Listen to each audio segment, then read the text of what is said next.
So me and the boys were on a beer mission, trying to get beers back to Gath, and haven't we managed to get us back to... Shederlun, seorang supporter Inggris, mengaku bertemu dengan Sultan Kaya Raya Qatar di hari pertamanya menyaksikan Piala Dunia 2022. Dikutip dari Mirror, pria bernama Alex Sullivan mengaku ditumpangi mobil mewah Lamborghini untuk mampir ke rumah sang sultan. Mengutip Tribunnews.com, Alex Sullivan bertemu dengan keluarga Emir Qatar saat berkunjung ke supermarket untuk mencari alkohol. Namun, siapa sangka ia justru diajak ke rumah Sultan Qatar yang terlihat seperti istana. Video yang ia unggah di media sosial pun viral. Alex menjelaskan jika istana Sultan Qatar ini berada di tengah kota Doha. Ia dan ayahnya, Tommy, berusia 64 tahun, sebelumnya sempat menyaksikan pertandingan Inggris versus Iran.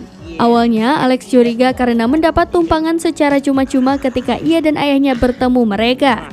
Namun, mereka sangat murah hati dan ramah kepada Alex, sehingga ia menerima tawaran tumpangan yang diberikan oleh Emir Qatar.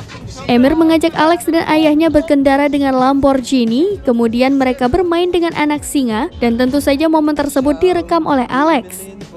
Alex menduga bahwa Emir dan keluarganya jelas pengusaha ternama di sana. Alex menyebutkan, istana yang ditempati Emir itu bernilai sekitar 2 miliar rial Qatar atau setara dengan 8,7 triliun rupiah. Meski sangat kaya raya, Alex menilai keluarga sultan dari Qatar ini sangat ramah dan rendah hati. Salah satu momen Alex berada di rumah Sultan Qatar diunggah di akun Twitter @thecasualultra. Akun tersebut merekam kembali video yang diunggah Alex di akun Snapchat-nya @alexsul1. Video berdurasi 1 menit 17 detik tersebut telah disukai lebih dari 94.000 kali. Oh, it's going on. Oh.